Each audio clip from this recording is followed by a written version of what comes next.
હોસ્પિટલમાં એન્જિયોગ્રાફીમાં એકવાર chest pain થયું, આઈધર ACS ઓર સ્ટેમી, તરત દવાઓ લીધી, ઇન્જેક્શન ટ્રીટમેન્ટ લીધા, પછી પેશન્ટ સ્ટેબલ થઈ જાય.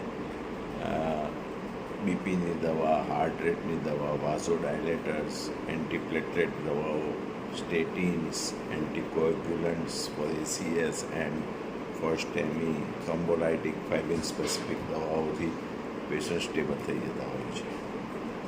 પછી તમારે એન્જિયોગ્રાફી કરવામાં આવે અને એન્જિયોગ્રાફીમાં મલ્ટિપલ બ્લોકેજ બતાવવામાં આવે કે જે તમે લિપિડ પ્રોફાઇલ, કોલેસ્ટ્રોલના, બ્લડના ટેસ્ટ ઉપરથી પણ જાણી શકો. અને કેલ્સિફિકેશન બતાવવામાં આવે. હવે કેલ્સિફિકેશન કેમ થાય છે કે જ્યારે બ્લોકેજ બહુ જૂનો થયો હોય અને ઇન્ફ્લેમ્ડ હોય, એટલે કે તેના પર સોજો હોય, તો વધારે પડતા LDL કોલેસ્ટ્રોલવાળા બ્લોકેજમાં કેલ્શિયમ જમા થતું હોય છે ઇન્ફ્લેમેશનના હિસાબે.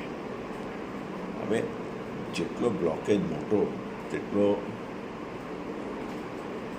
સ્મૂધ હોય છે, સ્મૂધ મસલની કેપથી ઘેરાયેલો હોય છે. અને જેટલું કેલ્શિયમ વધારે તે પણ સ્ટેબલ હોય છે કે તે રપ્ચર નથી.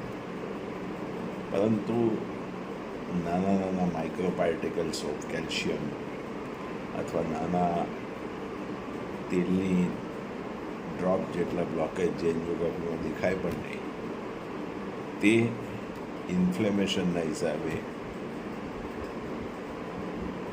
એકદમથી રપ્ચર થઈ અને પ્લેટલેટ એગ્રીગેશનને, ક્લોટિંગ કેસ્કેડને એક્ટિવેટ બનાવીને બ્લોકેજ કરે છે. એટલે ક્લોટિંગ આર્ટરીને બ્લોક કરે છે. તેને નાનો એટેક એટલે ACS અથવા મોટો એટેક એટલે સ્ટેમી કહેવામાં આવે. હવે દરેકની દવાઓ બહુ જ સાયન્ટિફિક રીતે શોધાયેલી છે, ઇન્જેક્શન સાયન્ટિફિક રીતે શોધાયેલા છે. પરંતુ આપણા ત્યાં એક માન્યતા છે કે ડૉક્ટર કહે કે ભાઈ બાયપાસ સર્જરી કરાવવા જેવી છે અને કરાવવી જ પડશે. એટલે પેશન્ટ એ બ્લડ ટેસ્ટ કરાયા વગર કે બ્લડ ટેસ્ટમાં સપોઝ ટ્રોપોનિન આવી તમે કરાવો ને તે થોડો હાઈ આવે. હવે એક્યુટ સ્ટેમીમાં તો ટ્રોપોનિન આવી ખૂબ જ હાઈ આવે. થોડો હાઈ આવે તો ઘણીવાર ઇન્ફેક્શન, ફ્લૂ, હાર્ટ ફેલિયર, પેરિકાર્ડાઇટિસ એટલે હૃદયના ઉપરનું લેયર, પ્લુરાઇટિસ, આ બધાથી પણ ટ્રોપોઆઈ હાઈ આવતો હોય છે.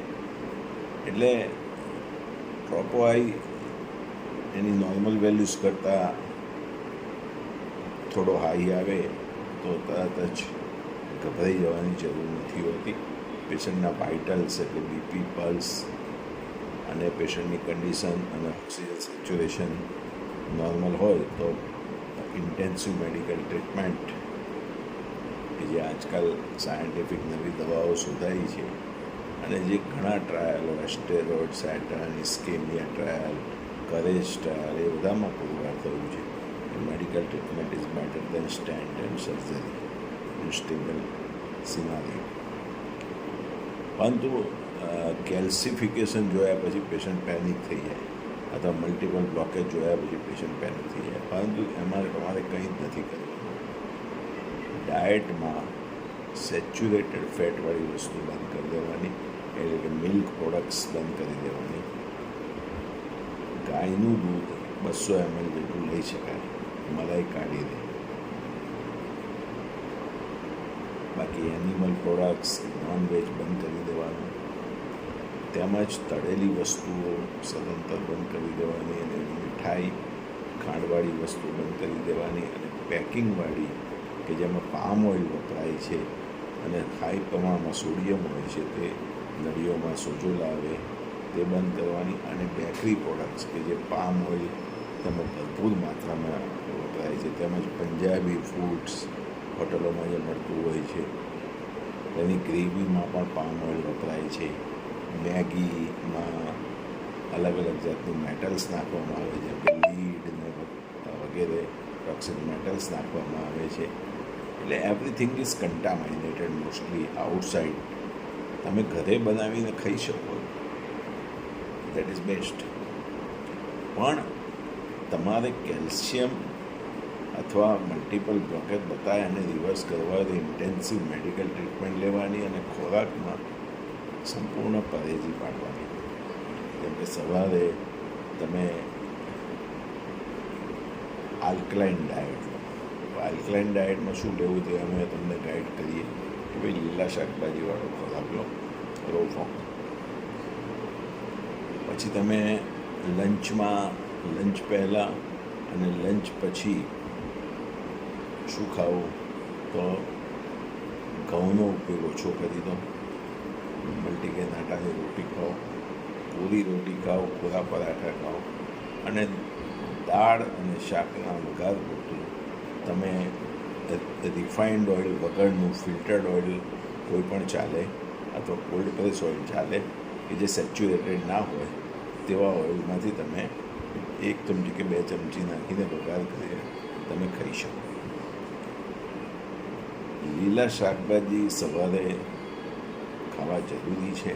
ફ્રૂટ્સ ને લીલા શાકભાજી તમે 1 પીસ ખાઓ, 2 પીસ ખાઓ, 1 ફ્રૂટ ખાઓ કે 1 પ્લેટ ખાઓ, that is good for your heart health and digestive health.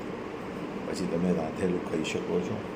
અને સાંજે 7 વાગ્યા પહેલાં કે 8 વાગ્યા પહેલાં જમવાની ટેવ, અને એ પણ હલકું.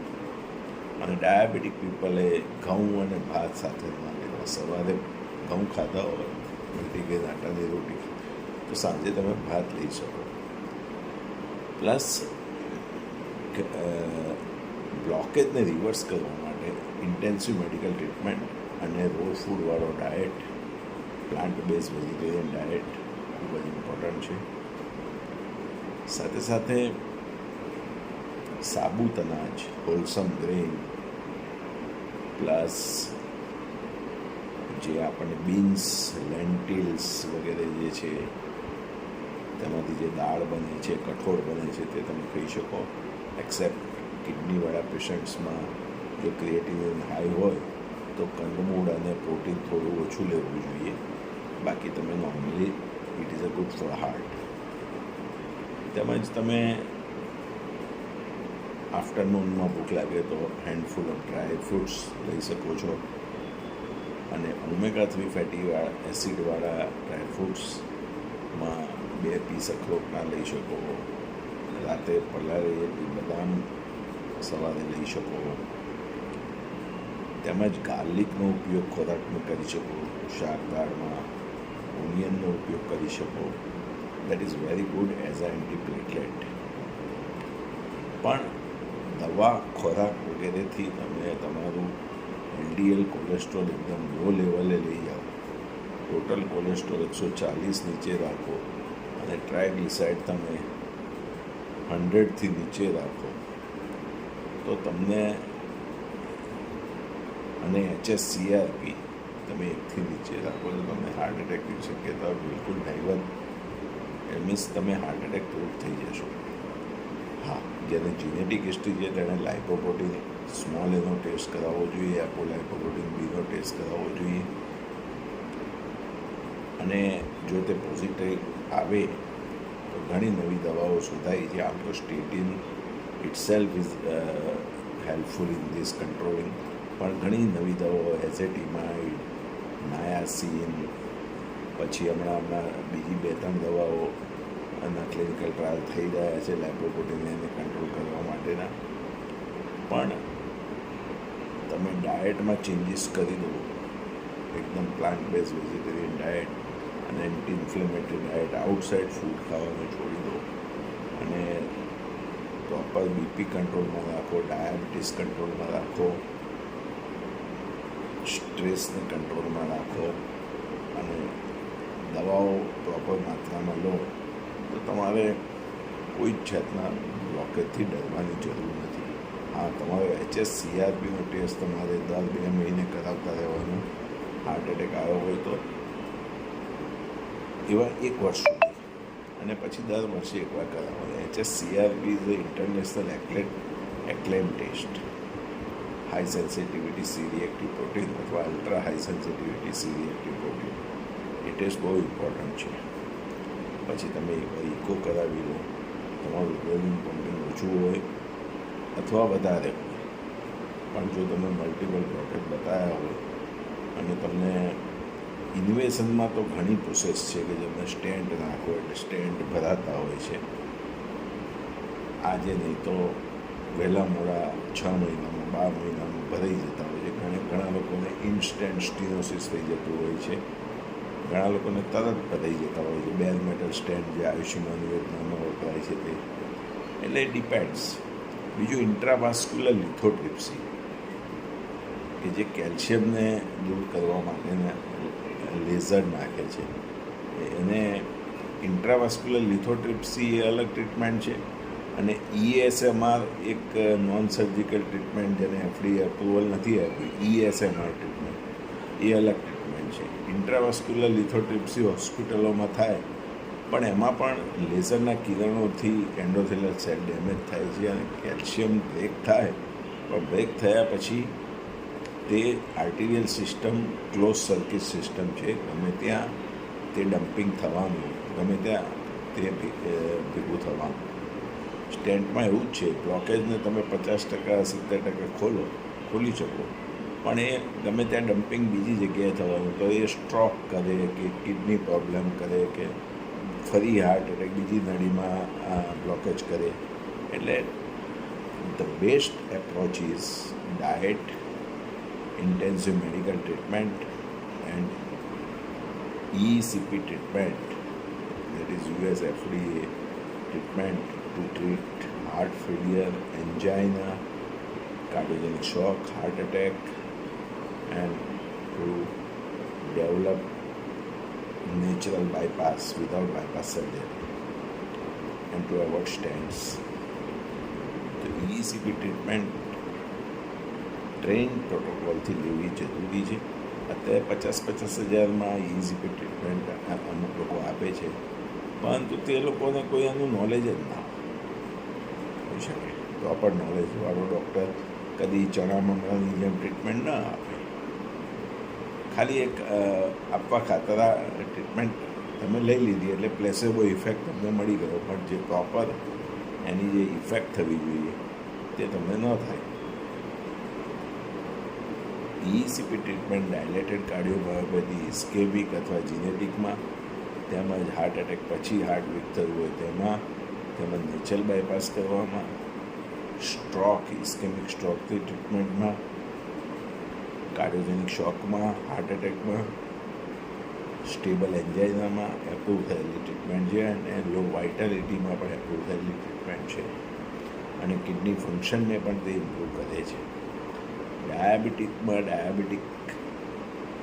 મેડિસિન્સ ઓછી થઈ જાય છે, એટલે because it doesn't give any medicines, it is an external procedure, and by pressure it opens the vessels. And scientific way, when heart is in diastole, there is a pressure from central hemodynamic system from leg, and that increase coronary perfusion pressure and develop new collaterals and new vessels and open dormant vessels. And when heart is in contractility, afterload is going to be reduced, so heart will be more stronger. So ECP, by considering as a best treatment in this scenario, if you have multiple blockage or calcification multiple, that can be managed by avoiding oily food, taking high dose of anti-lipid drugs and statins, avoiding outside inflammatory food, junk food, fried food, trans fatty acid rich food, control your diabetes, control your kidney disease by medicines and lifestyle and diet, And EECP is, I think, only solution that you can get maximum benefit without invasion. And the main benefit is that there is no chance of physical trauma. Like you might have physical trauma during bypass surgery or stent. I have seen a lot of patients come for ECP after bypass or stents. Why? Because human body is such a way that it is a closed circuit arterial system. So when you dismantle, break something, that deposit in another place or another portion of the artery. While ECP is developing new vessels, this is a main thing, and it has been proven by Thalium, myocardial viability scan, echocardiography you are performing is going to be improved. You can test your blood test you should do.